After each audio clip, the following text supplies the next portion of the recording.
Araw mga katropa, itong vlog ko ngayon based on my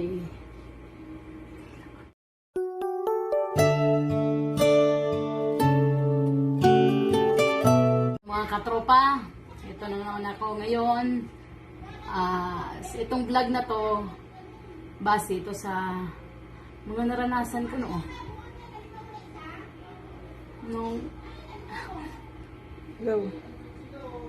nung bata pa ako, tsaka nung nag-high school ako. Sa sobrang hirap noon na naranasan sa buhay. Excuse me. Na sobrang hirap, yung mga pagkain na naranasan mo doon, kumbaga i-recall ko lang. Dahil lahat naman siguro tayo may mga nga nakaranas sa sobrang hirap noon. Nung nag-aaral ako ng elementary hanggang high school, yung pagkain na naranasan ko sa buhay, kumbaga, sinishare ko lang ngayon sa inyo. Tapos, kasi sobrang hirap talaga nun eh. Hindi mo maiwasan na ganun yung pagkain mo na para bang basta malamanan lang yung tiyan mo na papasok ka sa school, kailangan talaga may laman yung tiyan. Kasi hindi mo kakayanin hanggang maghapon sa school na walang laman yung tiyan kahit sa umaga. Ngayon, kasi kami sobrang hirap talaga nun. Tatay ko seaman. Hindi yung seaman na sumasakay sa malaking barko. Yung maliit na bangka lang na anong tawag yun? Sagwan. Sagwan lang ang gamit. Lahat ng isda inuhuli niya basta magpapahuli yung mga isda. Pero sobrang hirap pa rin kasi yun lang yung binubuhay ng tatay ko eh. Yun lang yung binubuhay ng tatay ko na na yung pangingisda. Tsaka yung nanay ko nasa bahay lang naman. Tsaka nagtatanim ng kung anong-anong mga gulay o ano. Tapos nung naranasan ko pang pagkain noon, yung bigas namin mais. Wala pa kaming bigas sa palay. Hanggang ngayon pa naman sa probinsya ganun talaga sa amin. Tapos sa sobrang hirap, kahit nakakahuli yung tatay ko ng isda, binibenta pa rin niya para lang sa pambao namin sa araw-araw, pambili ng bigas. Tapos, hindi na kami makakatikim ng ulam doon sa hinahuhuli niyang isda. Kaya nga, sa vlog ko na to, kumbaga i-recall ko lang lahat ng nagiging naranasan ko sa buhay. Sa sobrang hirap. Tiyaga lang talaga. Hanggat sa matapos yung mga pangarap ko sa buhay. Kaya, ngayon, sana pagpasensya niyo na kasi nare-recall ko lang talaga lahat ng mga hirap dati. Mula nung elementary hanggang high school, napapasok ko sa eskwelahan na magkakain ka kahit walang ulam. Ang ginagawa ko doon, papakita ko sa inyo. Ito mga katropa. Ito yung pagkain namin dati. Kumbaga dati kasi mais. Ngayon, medyo na. Ito yun mga katropa. Kanin.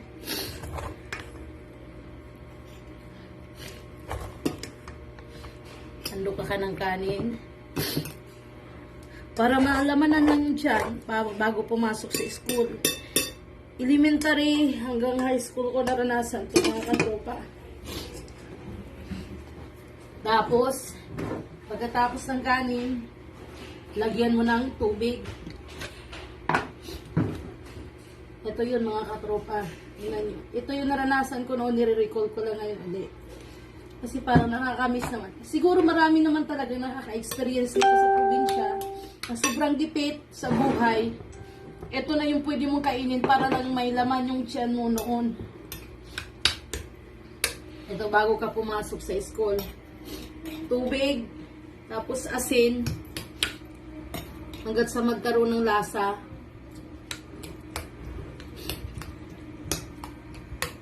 Ito yun siya mga katropa.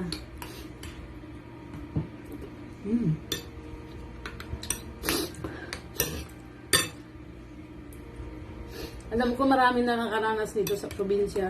Noon, yung mga kaidaran ko siguro, yung mga nakakaranas nito, alam niyo kung ano yung naramdaman nyo noon. Pero sa sobrang hirap noon, hindi mo maiisip na bakit ganun ang buhay. Pero talagang ganun ang buhay eh. Kumbaga, nandito tayo sa mundo, hindi naman natin pwedeng i-give up yung buhay natin dahil sobrang hirap natin noon. Kakayanin natin hanggat kaya.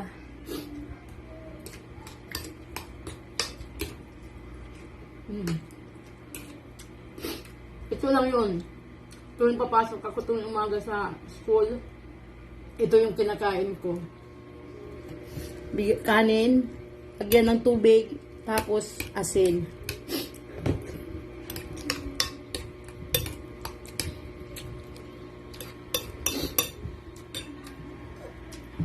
Sa mga masusunod pa ng vlog ko mga katrupa, yung mga iba na namang pagkain na naranasan ko noon, papakita ko sa inyo. Kasi, pero hindi ko kinahiya yung kahirapan namin noon. Sumisikap yung mga magulang ko na mabubuhay kami. Hanggat sa nakapagtapos kami ng high school na ang hanap buhay ng tatay ko is seaman, mangingisda. Seaman na maliit ang bangka.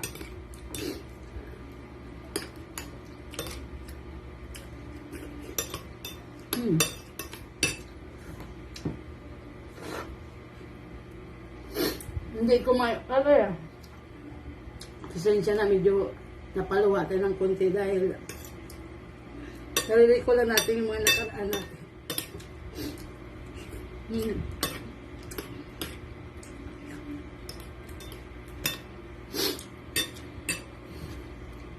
Siguro yung mga naka-experience nito ngayon,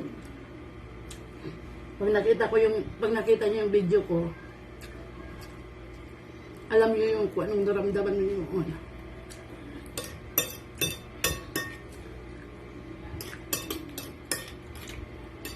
Kasi hindi ka pwedeng pumasok sa school na walang laman yung tiyan mo dahil maghapon ka na nandun sa school. Pagdating ng tanghali, uuwi ako sa bahay. Malayo yung school namin sa bahay. Ang layo ng school namin papunta sa bahay, mga 1 kilometer. Pero umuwi ako pag tuwing tanghali. Kasi noon, nagtitinda din ako ng coconut candy. Para lang pagdagdag sa kita ng tatay ko, saka para sa nanay ko na makabili din talaga kami ng bigas. Kasi kahit bigas dati, ang hirap bilhin.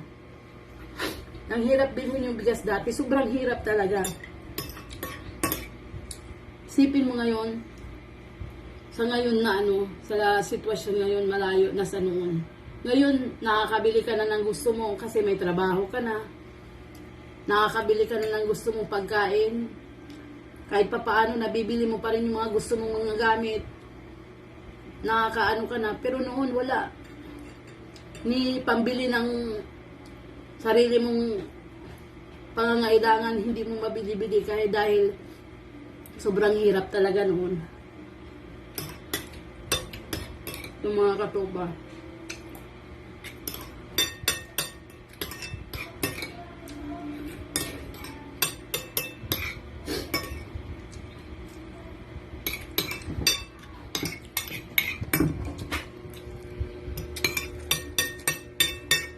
Kusing umaga ka. Masarap din pala hanggang ngayon yung pagkain ko doon. Dahil dito kami nabubuhay. Pag walang ulam talagang asin tsaka tubig lang talaga ang magiging solusyon.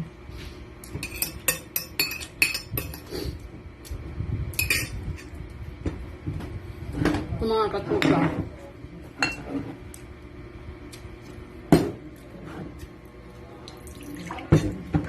Yun lang. Yung naging experience ko nung nakain ko nung bago akong pumasok sa school. Alam ko, sa Mindanao, Visayas, Mindanao siguro may nakaranas ng ganitong pagkain.